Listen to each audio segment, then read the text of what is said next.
الكلمة مباشرة إلى أول مسجل في قائمة المتدخلين وهو السيد ميسوم طهر.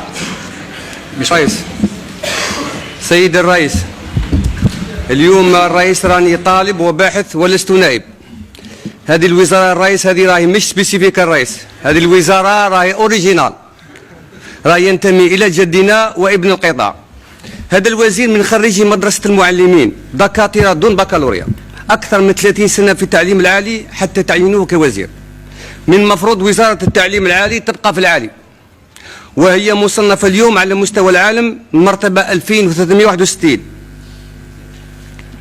الوزير عمل حاجة مليحة للباحثين اللي راهم في الخارج، دار لهم سيت. هذا الدكتور كمال يوسف التومي هذا من قصر البخاري، متخصص في أبحاث الروبوتات في أمريكا. ماشي عيب تتعاملوا معهم بالإنترنت. واش يقول لك؟ يقول لك الغرب ليسوا عباقرة ونحن أغبياء، هم فقط يدعمون الفاشل حتى ينجح ونحن نحارب الناجح حتى يفشل. كيفاش يكون عندك بحث علمي والأستاذ خارج ولايته أجره 3 ملايين و800 حتى 4 ملايين و700؟ الجوار احنا عندنا في المدية في لوام يخلصوا فيه في الشهر 120 مليون. كيفاش يكون عندك بحث علمي والأستاذ الجامعي يرقد في الحمام أو في الإقامة الجامعية؟ احنا لوتيل تاع السفير انا نخلصوا مليون في النهار. كيفاش يكون عندك بحث علمي والاستاذ في الكلية العلوم الانسانية والاسلامية بوهران ما عندوش حشاك مرحاض حتى يخرجوا للقهوة؟ جامعة الجزائر راهم يركزوا على عملية التدريس اكثر من تركيزها على البحوث العلمية. الاساتذة الجامعة بلا برنامج في مجال التدريس، يلجأ الاستاذ الى السرقة العلمية من الانترنت، بعدها يوزعها على الطلبة وقهوة موح واشربوا روح. حتى السرقة العلمية في مجال البحث العلمي لأصحاب الدكتوراه هذو اللي عندهم الدكتوراه هذو. جامعة الجزائر 2 كلية الأدب العربي أستاذ اسمه قيصر يتبع المذهب الشيعي ولا أحد يراقبه. هذا السؤال المطروح، علاه ما كانش مراقبة بيطاغوجية وإنشاء هيئات للتفتيش والمتابعة لتحسين أداء الأستاذ؟ لماذا لا توجد مفتشيات كباقي الوزارات؟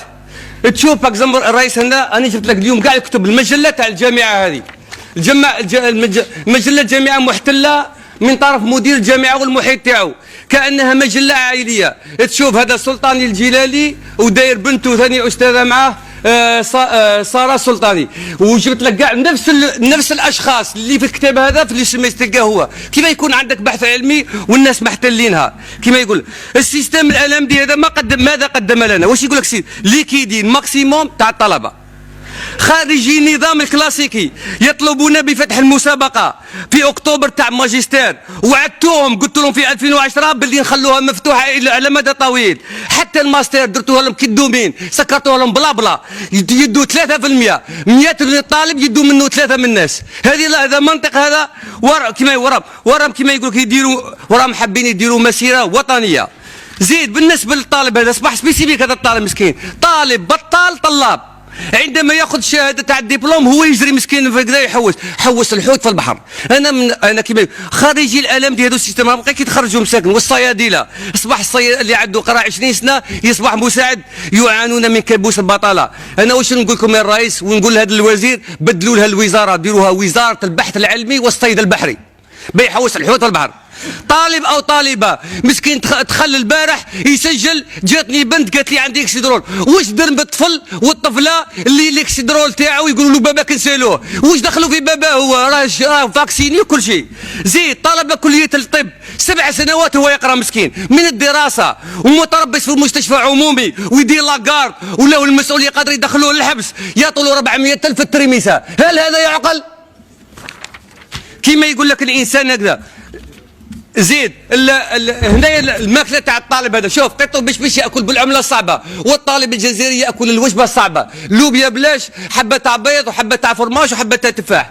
الميزانيه العامه للديوان الوطني للخدمات الجامعيه تقدر ب 6000 مليار. العدد الطلبه تاع العام اللي فات 1,655,000. الطالب والطالبه معنا التكلفه تاعهم اللي خصتها الدوله للشهر طاحت لهم 11,890,000. عطوا لهم الزملاين ويدبروا صالهم، ياكلوا رواحهم ويديروا رواحهم، يدبروا صالهم في رواحهم كما يقول الانسان. زيد وهذا واحد من عين الدفله وهذا من البليده. هذو ربحوا سنه الباك. كيف الجامعه تاع عند الدفله وتاع بليده يدوهم الدار ابراهيم يقراو، وتاع الجزائر كما نقولوا احنا القاع والباع تاع الجزائر مساكن يروحوا العفرون، وهذه معناتها واش معناتها؟ هذو بيكثروا الايواء ويكثروا الاطعام، وشي تحكوت يكثر الكيران تاعو يخدم ويفتحوا لولين وتقولوا لنا في التقشف، والميزانيه العامه من 6000 المليار تطلع ل 10 مليار. جامعه الجزائر بوزريعه انا رحت فيهم بالبحث كما يقول الانسان. شكرا، ما نزيدوش، لا خلاص.